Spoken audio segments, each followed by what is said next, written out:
Tonight, America is mourning. We didn't just lose a star, we lost a legend, a piece of history.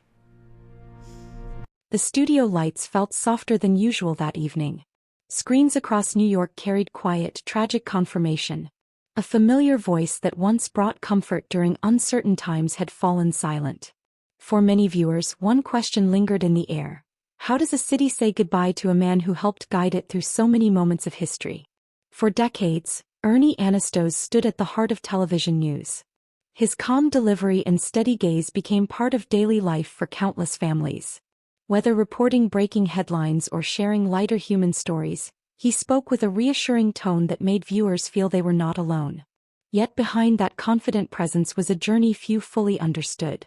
Born into a hardworking Greek-American family, he learned early the value of dedication and discipline. Friends later recalled how he often stayed up late practicing his delivery in front of a mirror. He believed every word on air carried responsibility, a former colleague once shared. Those quiet efforts slowly shaped the broadcaster the city would come to trust. As his career grew, so did his connection with the public. From early morning broadcasts to late-night news segments, he became a steady companion in living rooms across the region. Viewers remember how he would pause slightly before difficult stories, as if weighing their emotional weight. It was a small gesture, but one that made his reporting feel deeply human. There were moments when his voice carried urgency. Major events shook the city, testing the strength of its people. Through those tense hours he remained composed, guiding audiences with clear facts and gentle reassurance. Many later said they first understood the scale of historic moments through his words. But his story was not only about headlines and breaking news. Away from the anchor desk, he explored talk programming that revealed a warmer, more personal side. Interviews often turned into meaningful conversations rather than formal exchanges. A longtime producer once noted, he didn't just ask questions, he listened with genuine curiosity. This ability to connect became one of his greatest gifts. Viewers would write letters describing how his encouragement helped them through difficult times. One social media tribute read simply, "His voice felt like a friend during lonely nights." Such messages revealed a bond that went far beyond traditional journalism. As years passed, his presence became a symbol of continuity. Generations grew up watching him, from grandparents who trusted his early reports to young professionals catching late updates after long workdays. Each era brought new challenges, new technologies, and new faces on screen, yet his steady tone remained unchanged. Still, the weight of time quietly shaped his journey. Close friends noticed moments of reflection in his later broadcasts. His delivery grew softer, more thoughtful, as though he understood the deeper meaning of storytelling. He often reminded younger journalists that news was not just information, but a shared human experience. When the news of his passing spread, tributes arrived from across the media world. A former co-anchor wrote, "He showed us that strength can be gentle." Another public figure shared, "His work taught an entire city how to stay calm when everything felt uncertain." These words painted a picture of a man whose influence reached far beyond ratings or awards. In quiet neighborhoods and busy offices alike, viewers found themselves revisiting old memories. Some recalled watching him during family dinners. Others remembered turning on the television in moments of crisis, searching for clarity. Each memory added another layer to the legacy he left behind. His story also raises a tender question that still lingers. In an age of fast headlines and constant noise, will there be another voice that carries the same sense of trust and warmth? The answer may unfold with time, but his example continues to inspire those who step into the spotlight today. For now, the city reflects on what he gave it. Not just information but reassurance. Not just updates but understanding. His broadcasts were more than programs. They were shared moments of calm in an often unpredictable world. As screens fade to different faces and new voices take the lead, his influence remains quietly present. In every careful report, in every thoughtful pause before difficult news, there is a trace of the standard he set. And somewhere in the collective memory of his audience, that familiar voice still echoes, guiding, comforting, and reminding them that even in farewell, true legacy never fades.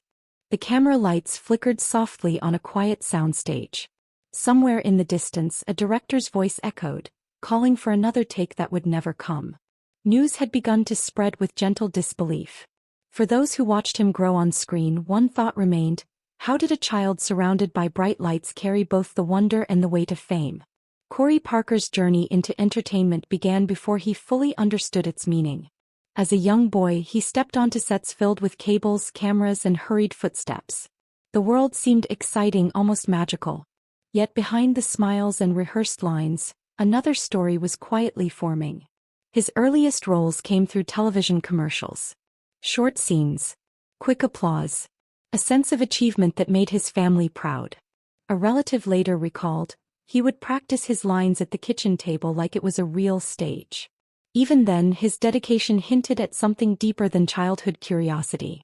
As opportunities grew, so did expectations. Directors noticed his natural presence and emotional range.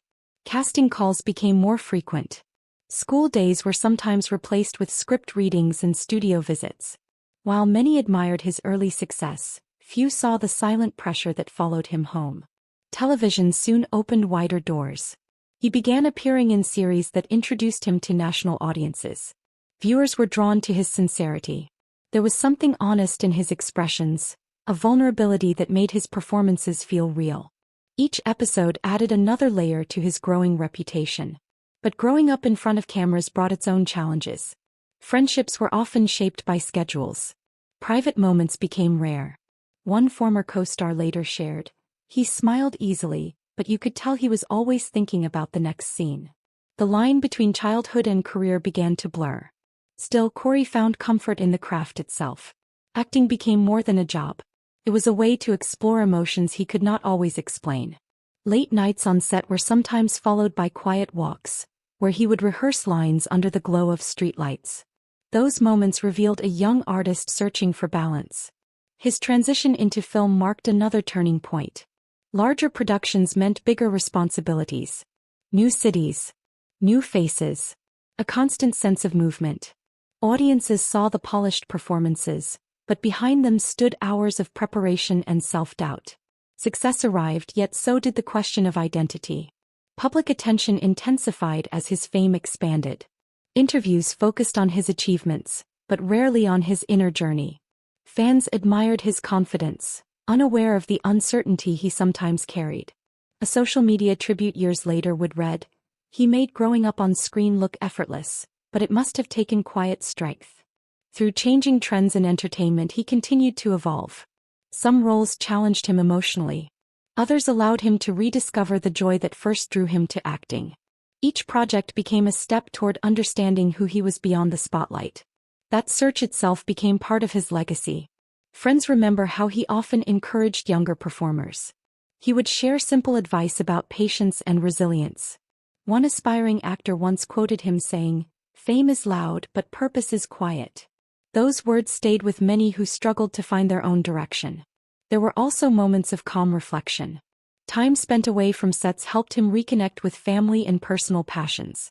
Music, reading, and travel offered brief escapes from public life. These quieter chapters revealed a man learning to protect his inner world while still honoring his profession. As the years passed, his story became more than a tale of early success.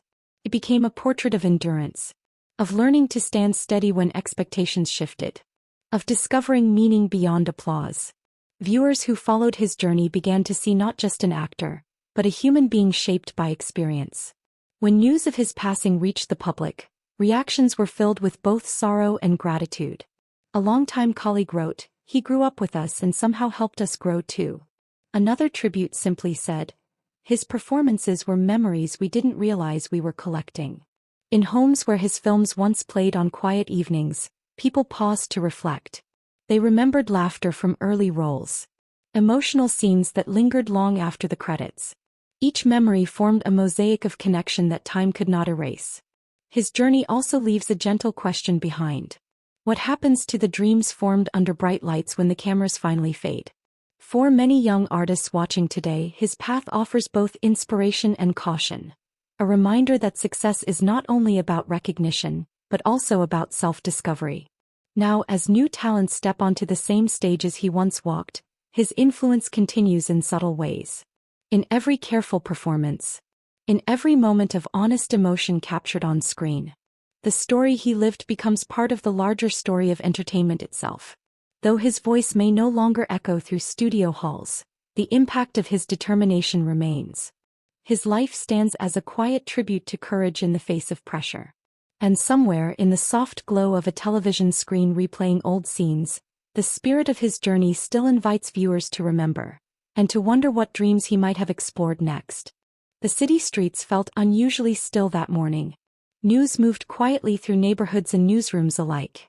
Ronnie Eldridge, a voice long associated with thoughtful dialogue and civic action, was gone. For many who followed her work, a gentle question remained. Who would now carry forward her call for meaningful conversation? Her life had always been closely tied to the rhythm of New York.